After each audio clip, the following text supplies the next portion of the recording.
Olá, caros colegas, vamos gravar aí mais um vídeo sobre regimento interno do TJMG. Nós tínhamos parado para gravar atos de ofício, agora nós vamos terminar, né? Vamos terminar aí com chaves de ouro, vamos gravar mais algumas questões, vamos comentar essas questões, e o que eu tenho a dizer para vocês agora é o seguinte: olha, regimento interno, atos de ofício, vocês têm que realizar bastante simulados, tá? Resolver bastante questões, reveja as questões, porque aí agora é o momento de você avaliar aí o seu conhecimento, como que foi a sua aprendizagem. E o que eu falo sempre, reveja os vídeos, temos aí uma bateria de vídeos, né? São mais de 70 vídeos aí, com matérias realmente de suma importância para os seus estudos. É importante, às vezes o aluno pergunta assim: professor, mas essa matéria, será que é importante? Se você é concurseiro, você tem que rever tudo, você tem que assistir tudo, você tem que estudar para você ser diferente dos demais. Então faça a sua parte, seja disciplinado, que com certeza Deus abençoará o seu trabalho. Não se esqueça de compartilhar, de indicar as nossas aulas. Você pode acessar a minha página de todos os dias pelo www.hernandoadvogado.blogspot.com.br. Um grande abraço e vamos aos estudos. Nós paramos lá no último vídeo, se não me engano, 29 ou 30 do regimento interno do TJ, no artigo 307, é sobre apelação. Você sabe que eu fiz um estudo só do que foi publicado, né, para o TJ. Vamos dar apelação dos recursos cíveis contra a decisão de primeiro grau. Diz o artigo 307. Vamos ver o que ele nos fala para depois nós resolvermos algumas questões. Conclusos os autos ao relator, este, no prazo de 48 horas, presta atenção, conclusos os autos ao relator, no prazo de 48 horas, a banca coloca 24 horas, põe 72 horas, então, conclusos os autos ao relator, este, o relator, no prazo de 48 horas, o que ele poderá fazer? Determinará as diligências indispensáveis, são diligências que não tem como serem dispensadas, a regularização do processamento do recurso. 2. Nomeará defensor ao vínculo, quando couber. Aqui a banca pode colocar assim, toda vez, né? Obrigatoriamente não, quando couber, determinando se lhe abra vista antes da Procuradoria de Justiça. É antes, preste atenção nesse estudo também. Vou pontuar o que a banca pode cobrar e o que a banca vem cobrando. Nomeará defensor ao vínculo quando couber, determinando se lhe abra vista antes, não é depois da Procuradoria-Geral de Justiça, não, é antes. O inciso 3, mandará abrir vista à Procuradoria-Geral de Justiça, se for o caso. Diz o 308, não sendo caso de se proceder na forma do artigo anterior, ou já se tendo assim procedido, ele já procedeu, já atendeu o artigo 307, o relator examinará os autos e no prazo de 30 dias, o relator examinará os autos e no prazo de 30 dias os restituirá ao cartório. No prazo de 30 dias os restituirá ao cartório com relatório expondo os pontos controvertidos sobre que versar o recurso. Aí diz o parágrafo único: quando se tratar de apelação, em processo de procedimento sumário, que é o mais simples, o relator terá o prazo de 20 dias, porque o sumário é mais simples, então requer um prazo menor. O prazo de 20 dias para o relatório e, restituindo os autos ao cartório, pedirá designação de dia para julgamento. Então, cabe, que é uma questão dessa, vamos resolver, cabe ao relator pedir a designação de dia para julgamento. Diz o artigo 309, salvo disposto no parágrafo único do artigo anterior, devolvidos os autos ao cartório, serão conclusos ao revisor que, no prazo de 20 dias, neles aporá o seu visto e pedirá dia para julgamento, sendo eles incluídos na pauta da primeira sessão que seguir a sua devolução ao cartório pelo revisor. Olha que informação importante, que nós vamos ver questões sobre essa informação. Salvo disposto no parágrafo anterior do artigo anterior, devolvidos os autos ao cartório, o relator devolveu os autos ao relatório, serão conclusos ao revisor, que no prazo de 20 dias, o revisor tem prazo de 20 dias para opor para o seu visto, e ele pedirá o dia para julgamento, sendo eles incluídos na pauta da primeira sessão, os pedidos na pauta da primeira sessão que se seguir a sua devolução ao cartório pelo revisor. Diz o artigo 310. O julgamento da apelação será tomado pelo voto. Aqui tem várias questões que vamos resolver relacionadas a esse artigo. O julgamento da apelação será tomado pelo voto de quantos desembargadores? 3. O julgamento da apelação será tomado pelo voto de 3 desembargadores, seguindo-se ao do relator e do revisor e o do vogal, observada a ordem de antiguidade. A apelação e o agravo de instrumento interposto no mesmo processo, serão julgados na mesma sessão. Interposto no mesmo processo, serão julgados na mesma sessão. E terá preferência o julgamento do agravo. O julgamento do agravo terá preferência, é que diz o artigo 311 do Regimento Interno. Qualquer questão preliminar, as preliminares, suscitada no julgamento, será decidida antes do mérito. Lógico, as preliminares são decididas, julgadas antes do mérito, se este for incompatível com a decisão daquela. Se o mérito, for incompatível com a decisão da preliminar, diz o artigo 312.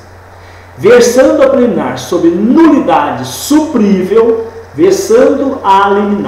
a preliminar sobre nulidade suprível, que pode ser suprida, o tribunal, havendo necessidade, converterá o julgamento em diligência, ordenando a remessa dos autos ao juiz a fim de ser sanada a falha. Porque, presta atenção, olha o que diz no parágrafo 1. Versando a preliminar sobre nulidade que pode ser suprível, o tribunal, então, havendo necessidade, ele vai converter o julgamento em diligência, ordenar a remessa dos autos ao juiz, a fim de que seja suprido, sanada tal falha. Esse é o parágrafo 1 do artigo 312. Rejeitada a preliminar, não aceita a preliminar, ou se com ela for compatível a apreciação do mérito, seguir-se-ão a discussão. É compatível a preliminar com o mérito, com a apreciação do mérito. Nesse caso, seguir-se-ão a discussão e o julgamento da matéria principal, sobre essa se pronunciando o desembargador vencido na preliminar. Vai pronunciar o desembargador vencido na preliminar. É que diz o artigo 313 do Regimento Interno. Aplicam-se as regras dessa seção ao julgamento dos processos sujeitos ao duplo grau de jurisdição. É o seguinte: o agravo será distribuído no dia de seu recebimento no protocolo. O agravo será distribuído no dia do recebimento no protocolo. E no dia seguinte à distribuição, já foi distribuído no dia seguinte, concluídos os respectivos autos ao relator, que poderá, por despacho, indeferi-lo. que poderá, por despacho, indeferi-lo se manifestamente improcedente. Vamos entender esse enunciado do artigo 315 do Regimento Interno. O agravo será distribuído no dia de seu recebimento. Se for lá e protocolou o agravo, ele será distribuído naquele mesmo dia. E no dia seguinte, a distribuição já foi distribuída, dia seguinte, foi distribuído hoje, amanhã, conclusos os respectivos autos relator, já estão conclusos autos ao relator, para o relator, que poderá, por despacho, indefere o agravo, se for manifestamente improcedente. Havendo requerimento de suspensão do ato agravado, a conclusão dar-se-á no mesmo dia de distribuição, diz o parágrafo 1º do artigo 315. Havendo requerimento de suspensão, há um pedido de suspensão do ato agravado, a conclusão far-se-á no mesmo dia da distribuição. No caso do relator determinar a requisição de informações, ele necessita de informações, então ele faz a requisição de informações, com ou sem suspensão liminar, poderá também determinar ao juiz que notifique, nos autos do processo principal, o advogado do agravado para se manifestar no prazo de 10 dias. Esse aqui é esse enunciado do parágrafo 2º do artigo 315. No caso de o relator determinar a requisição de informações, ele requisita informações, determina que lhe seja passado informações.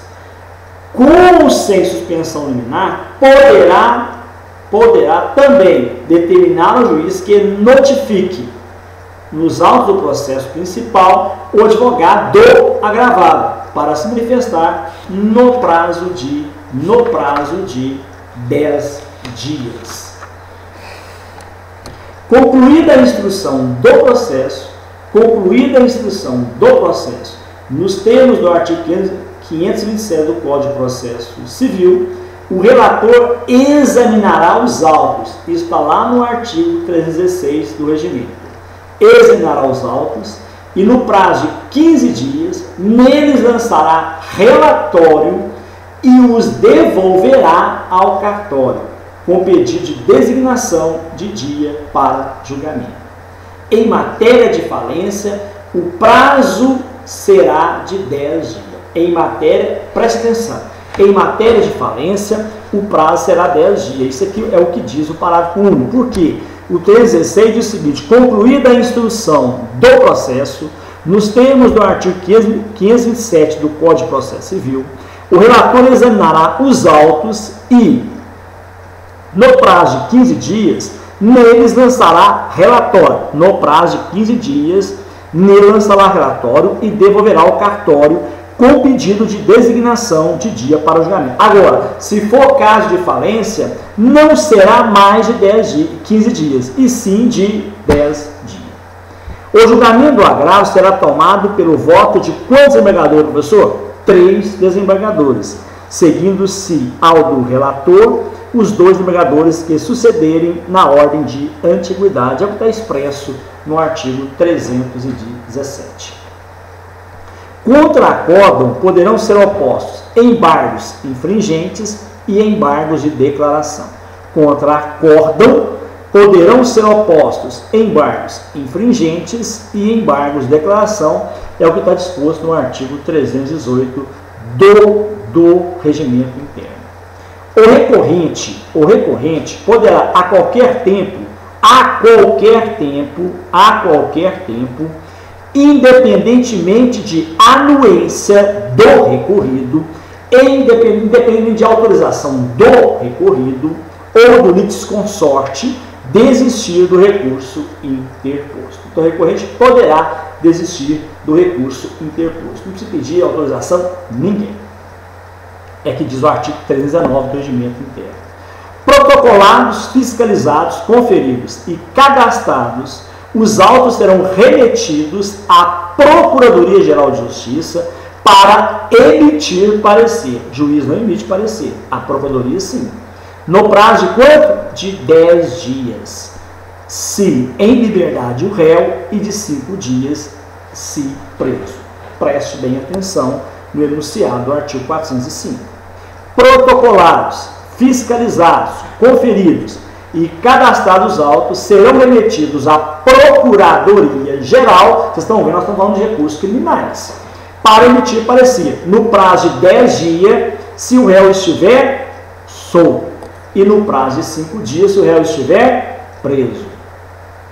Na hipótese prevista no artigo anterior, se não for efetuado o preparo, será o processo imediatamente distribuído e concluídos os autos ao relator sorteado, que declarará a deserção, falta de preparo.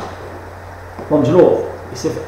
Esse enunciado está lá no parágrafo 1º do artigo 405.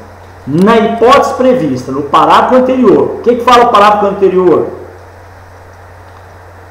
Na hipótese prevista no parágrafo anterior, se não efetuado o preparo, será o processo imediatamente distribuído e concluídos os autos ao relator sorteado, que declarará a deserção. Quando o apelante, no ato da interposição do recurso, manifestar a pretensão de arrazoar na superior instância, o cartório, antes de emitir os autos à Procuradoria-Geral de Justiça, abrirá vista às partes pelo prazo legal. Na hipótese prevista no parágrafo anterior, se apelada à Justiça Pública, dar-se a vista aos autos à Procuradoria-Geral de Justiça, para contrarrazões, bem como para emitir parecer. Se houver assistência do Ministério Público, terá ele vista dos autos logo depois da Procuradoria-Geral de Justiça, fazendo sua intimação pelo Diário Judiciário. Está lá no artigo 405, parágrafo 1º, 2º, 3º e 4º. Muito bem. Olha, sobre conteúdo do regimento, nós vamos ficar por aqui. Eu quero resolver questões com vocês, que eu tenho certeza que vocês terão um aproveitamento muito bom nessa bateria de resoluções de questões que nós vamos começar agora, nesse momento, e comentando as questões. Preste bem atenção. Você vai entrar lá na minha página, que é Hernando com H, www.hernandoadvogado.blogspot.com.br. Você vai imprimir essas questões e nós vamos resolver junto. Como eu tenho certeza que você parou o vídeo, foi lá e imprimiu, e já vamos agora para a resolução. Primeira questão.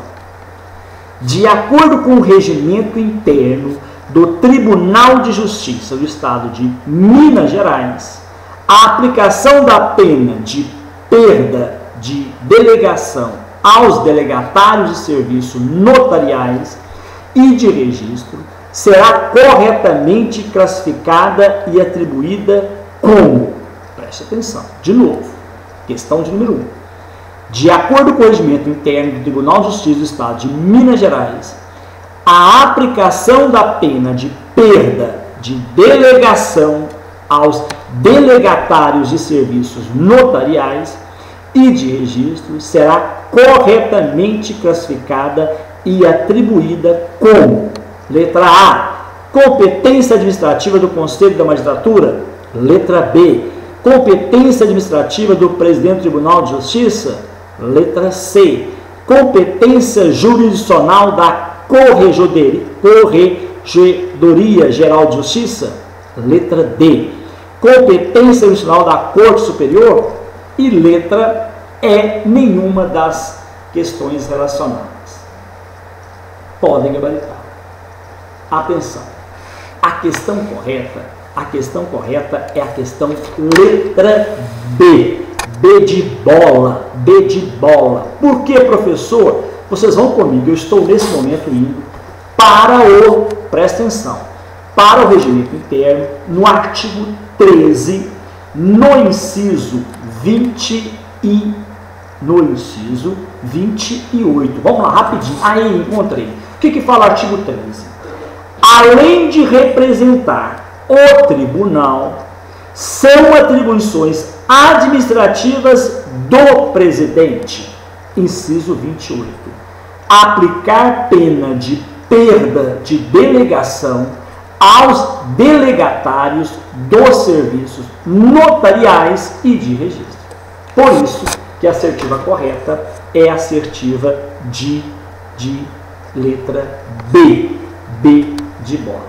Não é competência administrativa do Conselho de Magistratura, não é da Corregedoria Geral de Justiça e não é competência jurisdicional da Corte Superior. Na verdade é competência administrativa do presidente do tribunal. Vocês estão vendo que eu falava com vocês nos vídeos anteriores que a banca cobra a literalidade. Então vamos fazer bastante exercícios para vocês detonarem. Nós vamos detonar nessas provas. Detonar.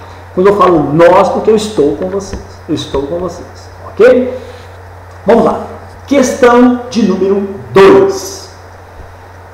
Aonde está essa questão, professor? Está lá na minha página. www.hernandoadvogado.blogspot.com.br. Vamos lá, questão de número 2. Considerando que prevê o regimento interno do Tribunal de Justiça do Estado de Minas Gerais, analise estas afirmativas. Afirmativa 1. A avaliação de juiz de direito para fins de vitaliciamento constitui competência da Corregedoria de Justiça. 2. A elaboração do regimento interno do Tribunal de Justiça, que é veiculado por resolução, é da competência da Corte Superior. 3. O julgamento de recurso contra a decisão do juiz de direito que impõe pena disciplinar é competência da Corte Superior. A partir desta análise, pode-se concluir que, letra A, apenas a assertiva 1 está correta. Letra B, apenas a afirmativa 2 estiver correta. Letra C, apenas a afirmativa 2 e 3 estiverem corretas. Letra D, as 3 afirmativas estão corretas. Letra C, nenhuma das afirmativas estão corretas. Podem gabaritar. Vamos analisar. Vamos da primeira. Você vai abrir o seu regimento. Nós vamos lá no artigo 19, no inciso 28. Artigo 19, inciso 28. Vamos ver o que fala o artigo 19? Ele fala o seguinte: são atribuições da Corte Superior. Inciso 29. Vamos lá. Dar posse coletiva a juiz de direito substituto. Olha aqui. O que está falando aqui para a gente? A avaliação do juiz de direito para fins de vitaliciedade constitui competência da Corregedoria Geral de Justiça. Troquei uma coisa com vocês. Eu quero mostrar para vocês o seguinte: a competência da Corregedoria Geral de Justiça está no artigo 16. E nenhuma das competências descritas no artigo 16 fala que é competência da Corregedoria Geral de Justiça, preste bem atenção, que é competência da Corregedoria Justiça a avaliação do juiz de direito para fins de vitaliciedade. Não está, momento algum. Na verdade, quando você vai lá no inciso 28 do artigo 19, diz o seguinte: compete à Corte compete à Corte. É atribuição jurisdicional da Corte Superior proceder à avaliação do juiz de direito para fins de aquisição de vitaliciedade ao final do biênio do estágio. Então aqui está falando que a avaliação é competência da Corregedoria Geral, e não é isso. O que fala o regimento que é competência da Corte Superior, competência jurisdicional da Corte Superior, que fala o artigo 18, e o artigo 19 fala de competências administrativas. Nesse caso, são competências administrativas, eu fiz uma confusão aqui, são competências administrativas da Corte Superior, proceder à avaliação do juiz de direito para fins de aquisição da vitaliciedade ao final do biênio. Ok? Então, a número 1, o número 1 da questão 2 está errado. Então, por aqui você sabe que não pode ser a letra A. Não pode ser a letra A, não pode ser a letra E. Olha aqui, você vai ter que eliminar na hora da sua prova. Vamos começar a eliminar? Porque a letra A fala que apenas a afirmativa 1 está correta. Falso. Nós encontramos que a afirmativa 1 está errada. Ok? Fala que apenas a afirmativa, as três afirmativas estão corretas. Falso. Letra D, posso riscar. Já estou começando a eliminar. Posso eliminar a letra D porque está errado. Fala que nenhuma. Não, essa eu não posso ainda não. Então eu já eliminei a letra A e a letra D. Eu falta B, A, C e A, E. Vamos agora para a letra B. A elaboração do regimento interno do tribunal, presta atenção, a elaboração do regimento interno do tribunal, que é veiculada por resolução, é da competência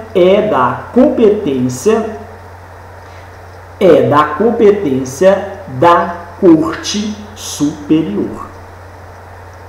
A elaboração do regimento interno do Tribunal de Justiça, que é vinculada por resolução, está falando que é da competência da Corte Superior. Será que é competência da Corte Superior? Vamos ver. O que fala lá é que são competência. Você vai lá no artigo 19 do seu regimento. São atribuições da Corte Superior.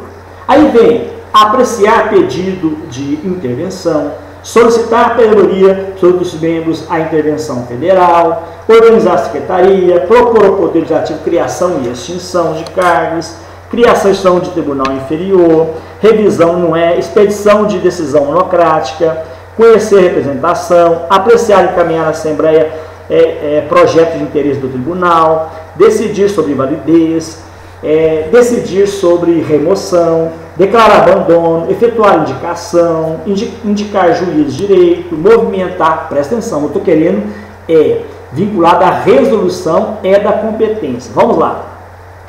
Movimentar juízo, anular permuta, homologar recurso, conceder licença, autorizar instalação, indicar candidatos, examinar e aprovar proposta, delimitar micro-regiões, autorizar funcionamento de vara, homologar convênios, proceder à avaliação, já falamos, dar posse coletiva a juiz de direito substituto, autorizar juiz a residir fora, julgar recurso contra